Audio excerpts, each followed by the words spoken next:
रशीद किदवई जी, एक और सवाल जिसका मैं चाहूंगी कि आप विश्लेषण करें। देखिए, 1984 ये वो साल था जब यहाँ पर कांग्रेस पार्टी की आखिरी बार सरकार बनी थी और उसको तकरीबन 39-40 साल अब होने जा रहे हैं। उसके बाद हमने देखा 2009 में कांग्रेस पार्टी 3 दशक का सबसे अच्छा प्रदर्शन करती है लोकसभा का, जब उसको 22 सीटें मिलती हैं। और 2014-2019 की हम बात कर लें, 2 सीटें, 1 सीटें पर कांग्रेस पार्टी सिमट गई है। तो अगर मोदी ये दावा कर रहे हैं कि राहुल गांधी रायबरेली हार सकते हैं, तो उसके पीछे एक सिलसिला सा है ना। कांग्रेस पार्टी उस तरह से फाइट करते हुए, देखिए समाजवादी पार्टी की इस मामले में तारीफ करनी होगी कि पहले ही जैसे ही चुनाव की तारीखें धीरे धीरे नजदीक आ रही थी, तुरंत धड़ाधड़ अखिलेश यादव की ओर से अपने उम्मीदवारों के नाम का ऐलान किया जा रहा था। अब रायबरेली में बिल्कुल आखिरी दिन, आखिरी वक्त पर राहुल गांधी आकर नामांकन करेंगे, तो ये सवाल पूछा जाएगा ना कि जबरदस्ती तो नहीं आपको भेज दिया गया है रायबरेली। तो ये जो परसेप्शन खुद कांग्रेस पार्टी ने बनाया है, इसके लिए बीजेपी को क्यों दोष देना? वो लड़ते, आक्रामकता से लड़ते, वो अमेठी में भी लड़ते, रायबरेली भी लड़ते, बाकी जगहों पर भी लड़ते जहां गठबंधन के साथ सीटें साझा की गई हैं। लेकिन परसेप्शन की लड़ाई में भी क्या कांग्रेस पार्टी पीछे दिखाई देती है उत्तर प्रदेश में? देखिए, ये परसेप्शन बनाया जा रहा है, ऐसा जाहिर किया जा रहा है कि जैसे 2 जगह से चुनाव लड़ना या आपकी कॉन्स्टिट्यूएंसी बदलना कोई किसी तरह का अपराध है, कोई कमजोरी है। मैं अनेकों उदाहरण दे सकता हूं। अभी देखिए, शत्रुघ्न सिन्हा दूसरी कॉन्स्टिट्यूएंसी से लड़ रहे हैं, मनीष तिवारी दूसरी कॉन्स्टिट्यूएंसी से लड़ रहे हैं, राज बब्बर दूसरी कॉन्स्टिट्यूएंसी से लड़ रहे हैं और बहुत सारे राजनीतिक दल के लोग दूसरी कॉन्स्टिट्यूएंसी से लड़ रहे हैं अपनी कॉन्स्टिट्यूएंसी बदल के। तो ये कोई अपराध या कोई गंभीर बात नहीं है।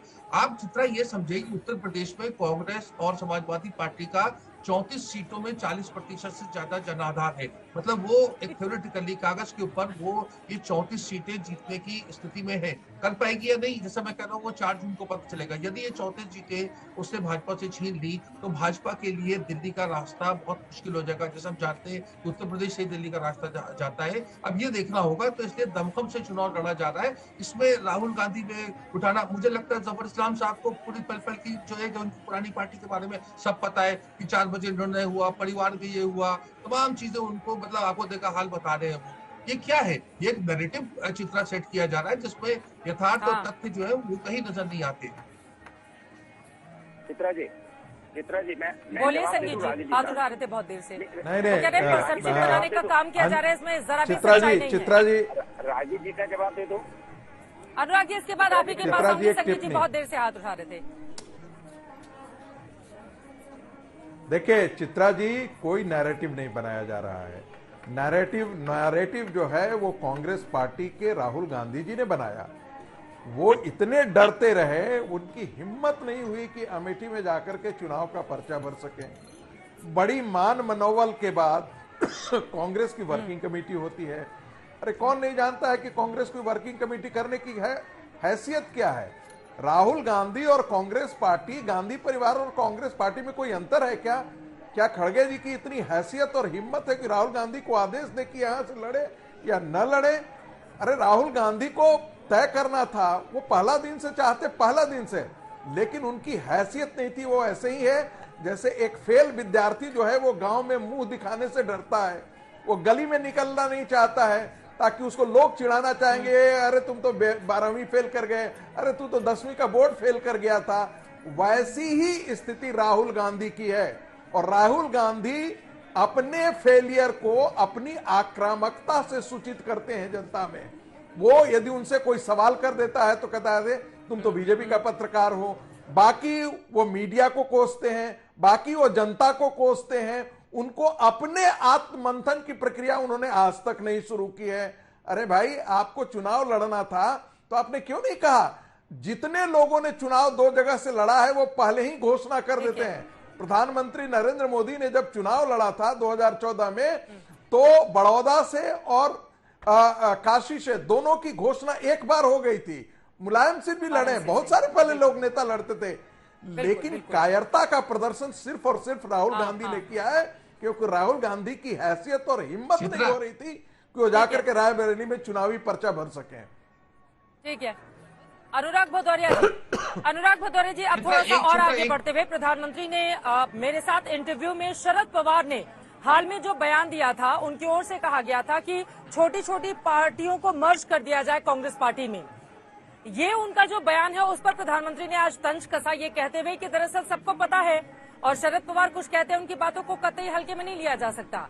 वो ये समझ रहे हैं कि 2024 के चुनाव में विपक्षी पार्टियों में से कोई इस लायक भी नहीं रहेगा कि वो विपक्षी दल की बड़ी भूमिका निभा सके।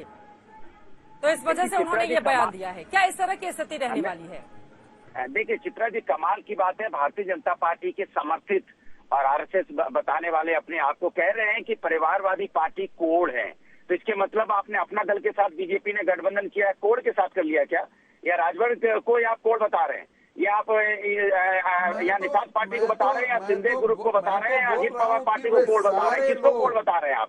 सुनिए, मेरी बात पूरी, मैं आपके बीच में नहीं बोला, मैं आपके बीच चित्रा जी इनको चुप कराइए, मैं इनके बीच में नहीं बोला, इनको चुप कराइए, इनको चुप कराइए चित्रा जी, ये तो गलत बात है, मैं इनके बीच में नहीं बोला था। चित्रा जी इनकी आवाज डाउन कीजिए, ये तो ठीक नहीं है ना। हाँ, देखिए ये हाँ, तो ये कहते हैं कोड बताते, कमाल है। तो इसके मतलब आपने नहीं, आपने जिस तरह के लोगों के साथ यहाँ पे आपने टिकट दिए हैं, चाहे अनुराग ठाकुर, चाहे सिंधिया फैमिली, तो क्या बताना चाह रहे हैं आपको?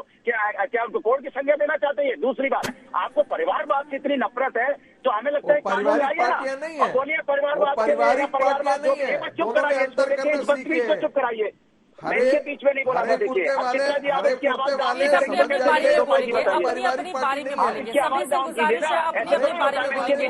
संगीत रागी जी, आप बिल्कुल, मैं आवाज डाउन करेंगी। संगीत रागी जी, आपका ऑडियो डाउन करना पड़ेगा अगर आप अनुराग भदौरिया के बीच में बोलते रहेंगे, प्लीज। मैं इनके बीच में नहीं बोला, नहीं मैंने इनसे बोला, तो इसके मतलब क्या? मैं तो इनको चैलेंज करता हूँ कि भारतीय जनता पार्टी कानून लेके आए और बोले परिवार के किसी व्यक्ति को अगर डॉक्टर होगा तो उसका बेटा डॉक्टर नहीं बनेगा, अगर किसी बेटे को अगर किसी की संपत्ति है तो उसके बेटे को नहीं मिलेगी, या कोई बेटा नेता उसका बेटा नेता नहीं बनेगा, लेके आइए। मैंने कि इस देश के अंदर में परिवारवाद नहीं रहेगा। आप परिवार में लोग को गाली देते हो, 140 करोड़ का देश है, परिवार है ये, सबके बच्चे घरों में, आप पूरे परिवारवाद को गाली दे देते हो। कमाई की बात करते हो, आप अपनी संपत्ति किसी दूसरे बेटे को दे दोगे, अगर लायक बेटा होगा, अगर नेता बनने लायक होगा तो नेता बनेगा। साहब जवाब दीजिए उनकी बातों पर, ठीक है? आप परिवारवाद के आरोप लगाते हैं तो वो तमाम परिवारवाद को लेकर आपके नेताओं का नाम गिना देते हैं। आप कैसे रोकेंगे? ठीक है, चित्रा जी अब जवाब ले लेते हैं जफर जी से, अब उनकी आवाज डाउन कीजिए आप। हाँ, मैं जवाब ले लेती हूँ, जवाब ले उनकी आवाज डाउन कर लीजिए। छठे क्लास के बच्चे का है। अरे उनकी आवाज डाउन कीजिए, ये इनकी बुरी आदत है बोलने की। इनकी अनुराग जी, आप आवाज, ये डिसिप्लिन लोग नहीं है। ऑडियो डाउन करने के लिए अब आपका ऑडियो डाउन करना पड़ेगा, प्लीज। अपनी इनका ऑडियो डाउन कीजिए। ये तरीका ठीक नहीं है। अनुराग भदौरिया जी प्लीज, हो गई आपकी बात, ये हो गई अनुराग जी। गलत तरीका है, ये गलत तरीका है। चित्रा जी, इनका ऑडियो डाउन कीजिए, ऑडियो डाउन कीजिए। कमाल की बात, आप इनका ऑडियो क्यों नहीं डाउन कर रहे हैं? चित्रा जी, ये गलत बात है। आपने संगीत रागी जी का ऑडियो डाउन किया, इनका ऑडियो क्यों नहीं डाउन कर रहे हैं आप? डिबेट देख रहा है पूरा नहीं, आप प्लीज क्यों जो कर बातें रहे हैं? आप दूसरों के लिए बोलते हैं वो खुद पर भी तो थोड़ा लागू कर लीजिए अनुराग भदौरिया जी, प्लीज। अरे ये लोग वही है, नहीं देखिए, यही वो लोग हैं जिनका मुखौटा उठाइए तो देखिए असली चेहरा नजर आ जाएगा।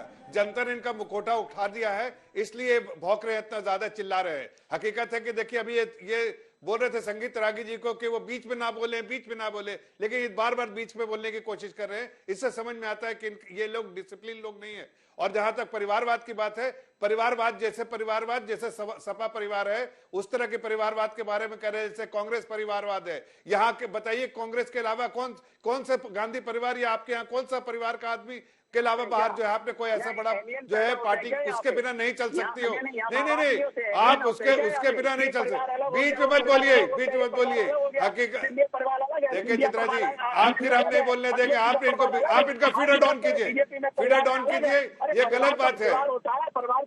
अरे आप लोग का सुपड़ा साफ होने वाला है। बोल तो लेने दीजिए, वही बातें आप रिपीट कर रहे हैं अनुराग भदौरिया जी, वही बातें आप रिपीट कर रहे हैं। उनकी बात सुन ले, प्लीज अनुराग जी, उनकी बात सुन लीजिए। लोग है भाई, इनको आपके बीच में नहीं बोल रहे थे, कोई चीज, इनको डिसिप्लिन नहीं है एक दूसरे के बारे में। ये इसीलिए तो ये खलनायक वाली बात मैंने कहा। ठीक है, मुद्दे पर अब 4 चरण बीत चुके हैं, 3 चरण और बाकी हैं। कौन सा मुद्दा रहेगा जिस पर अगले चरण के चुनाव होंगे, वोट डालेंगे? ठीक है जफर साहब, कौन सा मुद्दा होगा बताइए। देखिए चित्रा जी, चित्रा जी, हमारा मुद्दा बराबर विकास रहा है। हमने विकास की बात की है, देश को आगे ले जाने की बात की है, देश के लोगों को आगे मजबूत करने की बात की है। आज आप देखिए हर एरिया में डेवलपमेंट हो रहा है, विकास हो रहा है, देश भी सबसे मजबूत महसूस कर रहे हैं, देशवासी महसूस कर रहे हैं। पूरे दुनिया को आज भारत जो है एक स्ट्रांग फोर्स की तरह दिखता है, एक बहुत पावरफुल नेशन दिखता है। एक कमजोर देश जो मनमोहन सिंह के समय था अब नहीं रहा, अब ये एक बहुत ही मजबूत देश है और उसकी पूरी वजह जो है आदरणीय प्रधानमंत्री जी की लीडरशिप है।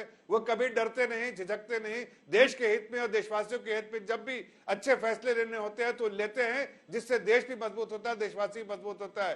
पॉलिटिकल विल चाहिए, वो पॉलिटिकल विल है और इसीलिए देश की जनता ने उनको बार बार उनको जो है आशीर्वाद दिया है और प्रधानमंत्री ने हाथ जोड़कर और पूरे तौर से समर्पित होकर जनता की सेवा की है। एक जनता की सेवा करने का जो उनको अवसर 2014 में मिला था, उसके बाद से लगातार जनहित में काम कर रहे हैं और जनहित में काम करने की वजह से उनकी लोकप्रियता भी बढ़ी है और उनकी जो एडमिरेशन भी है पूरी दुनिया में, देश में और खासकर उत्तर प्रदेश की बात करें, जहाँ 80 की 80 सीटें जो है बिल्कुल भारतीय जनता पार्टी को, मोदी जी को, योगी जी को मिलेगी। और जो समाजवादी पार्टी के अभी जो फटफटिया है, जो बोलते रहते हैं बीच बीच में, उनका बिल्कुल इसके पहले कि मैं बाकी मेहमानों के पास जाऊं, चर्चा में आगे बढ़े, प्रधानमंत्री नरेंद्र मोदी का वो बयान सुन लेते हैं। ठीक है सर, राम मंदिर को लेकर और पाकिस्तान को चूड़ियां पहनाने वाले बयान पर जब मैंने आज तक ने सवाल पूछा प्रधानमंत्री नरेंद्र मोदी से, तो उनकी ओर से क्या जवाब दिया गया है सुन लेते हैं, उसके बाद चर्चा में आगे बढ़ेंगे। चुनाव में मुद्दा रहेगा राम मंदिर का। चुनाव में राम मंदिर पहले भी मुद्दा नहीं था, आज भी नहीं है, भविष्य में नहीं रहेगा। राम मंदिर श्रद्धा का मुद्दा है। जिन्होंने राम मंदिर के निमंत्रण को ठुकरा दिया, उनको डर लगता है कि अब ये पाप हमें मार देगा, वो चिंता में है। आप जिस आत्मविश्वास के साथ अपनी बात कहते हैं, यहाँ पर एक दो जल्दी से सवाल और मैं पूछूंगी। ये आत्मविश्वास, आपने कहा कि जनता जनार्दन का प्यार मिलता है, परीक्षा पे चर्चा हमने अक्सर आपकी देखी है, अभी परीक्षा चल रही है, 378 सीटों पर चुनाव गुजर चुके हैं, हर चुनाव में आप इस देश का एजेंडा तय करते हैं, तो अब जो 3 चरण के चुनाव है उसके लिए क्या है एजेंडा आपका? जहां तक मेरा सवाल है, मैं इसे मेरी कसौटी नहीं मानता जी। ये जनता जनार्दन खुद को कस रही है। जनता सोच रही है कि हम ऐसा क्या करें ताकि मोदी दुनिया में भारत की साख और बढ़ाए। हम ऐसे मोदी को कितना मजबूत करें ताकि मोदी कभी थके नहीं, रुके नहीं, झुके नहीं। तो जनता जनार्दन, उन्होंने जो 400 पार का संकल्प लिया है, उसकी पूर्ति के लिए जनता जनार्दन जी जान से जुटी हुई है। यहाँ पर पाकिस्तान का आपने जिक्र किया था, जिसके बाद बहुत ज्यादा चर्चा हुई थी चूड़ियां पहनाने को लेकर, उस पर क्या कहेंगे प्रधानमंत्री जी? आप देश से लेकर विदेश तक उसकी चर्चा हो रही है। उनको पूछना चाहिए। ठीक है, बहुत बहुत धन्यवाद। बस आखिरी सवाल, 400 पार का आप नारा दे रहे हैं और G7 जो इटली में होने जा रहा है, 4 तारीख को जब यहाँ रिजल्ट आ जाएगा, मुझे ऑलरेडी निमंत्रण आ चुका है और मैं कार्यक्रम बना रहा हूँ, तो आप जाएंगे वहाँ पर? जी हाँ, शपथ समारोह होकर के मेरा जाना हो जाएगा। और अब की बार 400 पार, ये नारा बिल्कुल कायम है? ये नारा नहीं है, ये देश की जनता का संकल्प है, इसको नारा मत मानिए।